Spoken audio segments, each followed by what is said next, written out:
Hey everybody, before we get started, I want to thank my friends at Hatch for producing this episode. You can get unlimited podcast editing and strategy for one flat rate by visiting hatch.fm. All right, let's get into the show.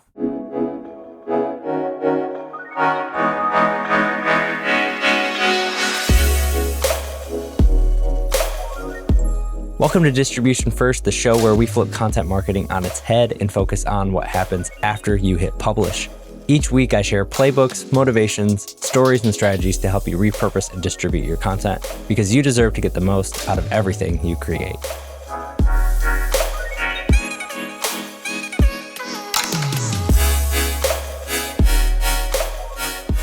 Hey everybody, on this week's episode of Distribution First, I want to go deep into podcasts, and it's a little bit funky. We're going to be talking about podcasts on a podcast, but I think there's going to be a lot to take away in terms of how to actually use a podcast, why I love using podcasts as the core part of my content strategy. We've talked a little bit about it before, but today I want to really deep dive into the reasons why I think podcasting are such a good medium to, especially if you're a startup or if you're a content person and you're not the thought leader, the SME, but you need to be able to get those thoughts out into the world. Podcasts can be such a powerful way to do that.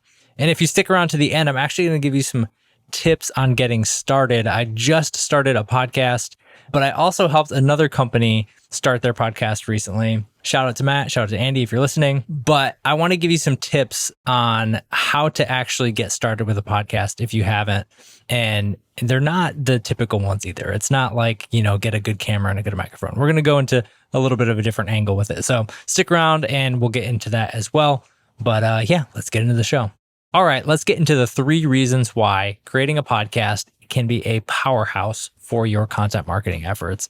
The first one is not one that I typically think about or talk about as far as a distribution channel, but as I've started up my own podcast and really think about how I consume podcasts and consume that content, a core reason why I think podcasts are so effective is because of a feed. So you think about a feed as in the Apple podcast feed or the Spotify podcast feed or however you're consuming these podcasts. And I think the feed is a very powerful thing. I don't know if you're like me, you listen to a lot of podcasts, maybe you do, maybe you don't, but every time you log in to listen to a podcast, you're going into your feed. You're opening it up and right there, you're getting displayed your most recent content or even content suggestions. Like on Spotify, for instance, if there's a new show that you're subscribed to, they're going to tell you about that right there as soon as you log in. And so you're getting almost a built-in level of distribution that I didn't really think about it that way, at least when I started doing podcasting, but it is a level of distribution. Now, granted, you definitely don't own that distribution. You don't own a piece of Spotify or Apple or any of those things. But what the benefit of that distribution channel is that you already have habits built in and you already have built-in user bases who are used to going in and checking those feeds to see what's new. I know for me, certain podcasts, I know when they drop, like this podcast drops on Tuesdays. So I know when my favorite shows drop typically, and I'll try to get in there and check out those shows. Now, if you're dropping more, that's just going to bring you up in the feed even more. So every time, if you're dropping 1 episode a week, you're going to get into that feed every week. If you're dropping 1 episode a month, you're going to be in a sea of sort of content that's, 1 month at a time. And granted, if you're dropping new stuff, Spotify, Apple, et cetera, still might promote those as like, hey, they've got a new episode. But having your podcast in those feeds, it just gives a natural way to get that content out into a distribution channel that's already built out for you. You don't have to do anything other than hit publish, and all of these podcast platforms are going to start to populate your content. So that's just one main reason why I think podcasts, and it's maybe an underrated reason why podcasts are a powerhouse, is because they have their own built-in distribution feeds. And that doesn't even count channels like YouTube, et cetera. But it's really interesting to try and take advantage of those feeds and those distribution feeds for your show. For instance, if you did a video series and left it alone as a video series and didn't turn that into a podcast or do anything with it, That is great content, but it's limited in its reach because it'll never get into those distribution feeds. It will never get into the podcast feeds. And most podcasts don't publish all that frequently. I think the average podcast only publishes once every 2 weeks. So if you're publishing more, like let's say you're publishing 3 times a week, that's kind of crazy. But if you're publishing 3 times a week, you're able to get in that feed even more. So you take a podcast, not to say you have to compare yourself to this at all, but like Joe Rogan being the most popular podcast on the planet, posting multiple times a week, but that's every time you go to open your feed, that you could potentially get hit with another episode. That's the kind of thing. You don't have to naturally get that in front of your audience. You don't have to share a bunch of stuff out. They're going to naturally stumble upon that in that feed. So that's the first one. Take advantage of podcasts so you can take advantage of the feeds, take advantage of the built-in distribution for those feeds. Number 2, and this is going to come no surprise to you guys, it's repurposing. You guys have to be repurposing this content. The reason why podcasts are so powerful is because of all the different types of content you can create off of it and instantaneously create off of it. When you record a show, you can get all that transcript out of that. Those transcript becomes words, those words become text, the text becomes text posts for LinkedIn and Twitter and for your emails and for all that good stuff. The clips can get taken out of it and be turned into vertical, be turned into square, be turned into, long form, short form. There's so many things you can do with a podcast naturally and scale that off. So I love podcasts for this reason, because if you create a podcast and you get the topic right, you get the guest right, you get everything right from the start, and you can cut that up and do that in so many different ways, it makes everything else so much easier. You can create one asset and change it into different angles, change it into different types of content. So for example, you can create a podcast that is talking about one thing and maybe is an interview. And then maybe in your email newsletter, you're going to break down some of the examples that you talked about in that interview. And then maybe on the blog, you are going to take that and create a different angle or a different topic for the blog, but it's all centered around the same core content and core idea of the podcast. And that is why I love the idea of using them as a powerhouse for your distribution, because it's less mental strain. It's less things you have to think about. It's not a blog post about A and a podcast about B and a webinar about C. And now we can take all these things and try to do different things with them. It's taking one core thing and breaking it out into several different things that you can then go and repurpose and reuse. And that is the core of why I talk about what I talk about with creating content this way, is you can create multiple things, but get the same message out in different ways. So your audience might not even realize what you're doing for you to get your message out in that way, but by cutting it up and repurposing it, it's just sort of naturally happening. You can take one core message and that will just naturally cascade down in the other things you're creating. Because then if you create a blog about angle B on that main topic, and then you cut up that stuff, you're talking about that same topic. It's just a different angle on that topic. So as you create the content, create the different content off of that angle, and then create all the micro bits off of that, you are essentially creating these webs of content without going too crazy in terms of the themes and what you're talking about and all those things. So I love podcasts because they allow you to really focus on what you're doing. You get 3 different types of content options out of them with the text, the audio, the video. You can do so many different things with that content. And by doing it that way, it allows you to set yourself up for success down the road with the repurposing. And then the third reason I love podcasts is, and I've talked a little bit about this before, but real thoughts, real opinions into the marketplace. So you get your thoughts, your story, your opinions, and you get them out there in a natural way where people can connect with you. It's just a different level of connection when you can listen, when you can watch, when you can see somebody doing these things. When I listen to a podcast, after a few episodes, I typically tend to feel like I know that person pretty well, depending on the podcast. If it's an authentic type of show where they're allowing the audience to come in, you feel like you know that person. Even though if they saw me in the street, they would never know me in a million years. I feel like, oh yeah, I know that guy. Oh, I know that gal. She's super smart.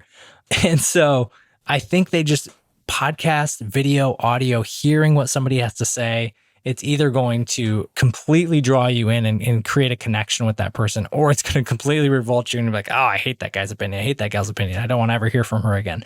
And so it's these different things, but I think it just adds such a deeper layer to the conversation, to the connection in the audience, where you are able to connect with your audience at a totally different level than somebody reading your email, and at a totally different level than somebody reading a Twitter post. When you can watch and see and hear how these people talk and hear how, they interact with your audience or any of those things, you can quickly build a connection with them, even if you don't feel like you are. And so as a company, being able to do that with your audience is unmatched. And it's a one-way conversation because you're having that conversation with your audience. They're not necessarily allowed to have the conversation back. Maybe we'll get there at some point.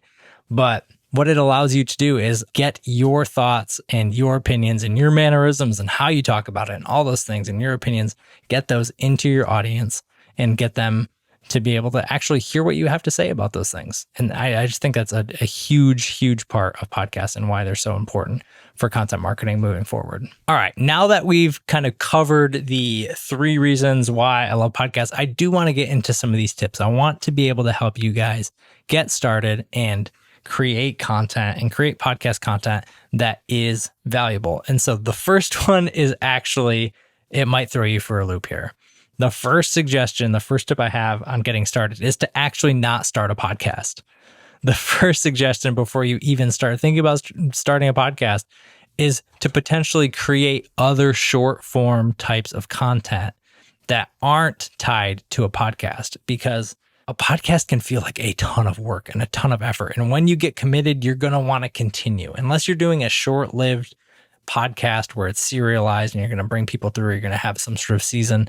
A podcast generally works best as it grows over time and with repetition and doing more and having a consistent feed and all those type of things.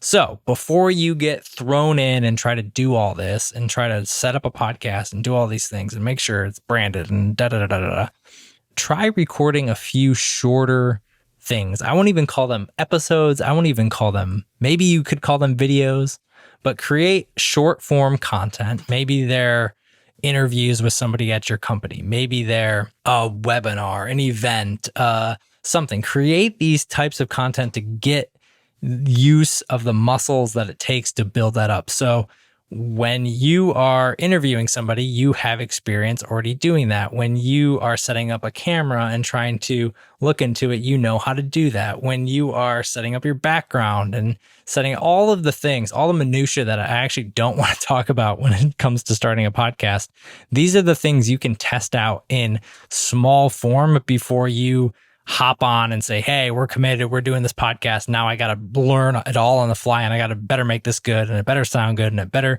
be able to market it and get it out there. So start small, create a few small pieces of content. And again, not necessarily like micro content. It could be for social and things like that, but just learn how to create video content, audio content. What do you do with it? All that type of stuff. And that will help get some of that stuff under your belt. The second thing to get started, and it ties together, and you could do these things in tandem, is interview SMEs at your company. So most content people, unless you are working at a SaaS or working for, an agency or somebody that services marketers, most marketers are not servicing other marketers, or especially, content folks, we're typically not servicing other content folks. So that means we have to rely on the expertise of other people around us. In some cases, that's the founder. In other cases, that's a really smart person on the customer support team. Maybe it's somebody on your paid ads team. Maybe it's somebody in support. It could be anybody. But typically at a company, there are folks who are much smarter about what your product does and the audience they serve. And so it's your job as the content person to try to tap into those people. This is where the 2 things that I talk about tie together, because one of the problems that I've had in the past is those people are oftentimes very busy. Those people do, even though they would love to be able to help you, they do not have the time to sit down and do a podcast every single week. And even if they do, it's not their job. It's your job to try to get that content out, but it's not their job. They typically have other things on their mind to get out into the world to do their own job. And so while they might want to help you, while they might want to support you, all those good things, while they might even see the value in being able to do that, it's an extra thing for them. And so what interviewing an SME once a month or twice a month will do is help you start to build up the rapport with that person to be able to interview them or get those insights. B, it'll help you figure out what they like to talk about, what they're good at, what they're knowledgeable about. And C, it'll help you actually start to have some content that you can start to cut up and distribute. And so again, start small.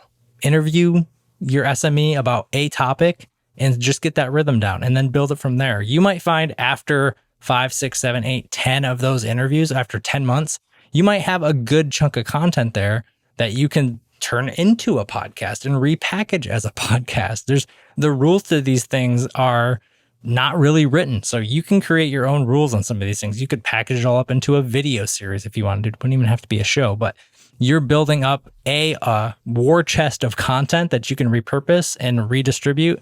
And B, you're getting all of those thoughts in the words and in the language that your thought leaders and your SMEs are talking about. So you don't have to get an email with the highlights and then send that to a writer and then try to decipher what those things are. And hey, does this sound right?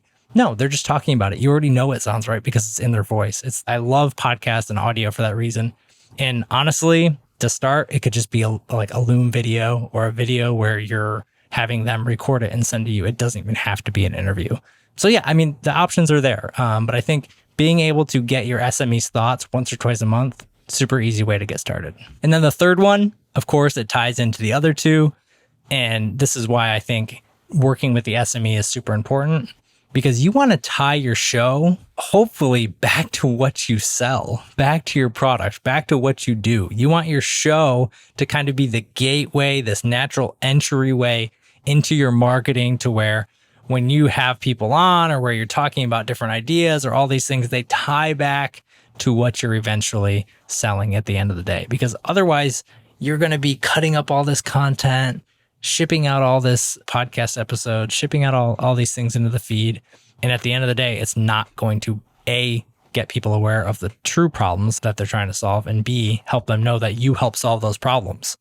And so it seems like obvious, but I've seen so many podcasts and so much content in the content marketing space that doesn't do this. They create content about things they want their audience to care about, or they create content about things that they're interested in, but it's not content that their audience needs to become informed to eventually then buy.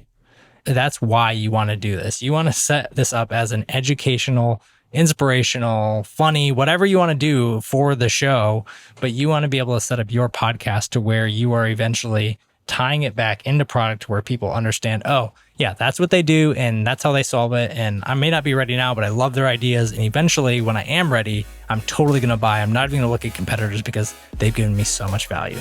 That's the goal.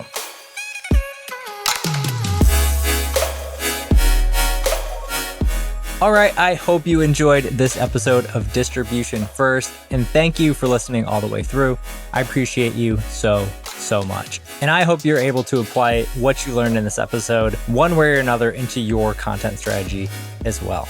Speaking of strategy, we have a lot of things going on this year that are going to help you build your brand, 10x your content, and transform the way you do content marketing. Make sure to subscribe to the show and sign up for my newsletter at justinsimon.co so you don't miss a thing. I look forward to serving you in the next episode as well. And until then, take care, and I'll see you next time.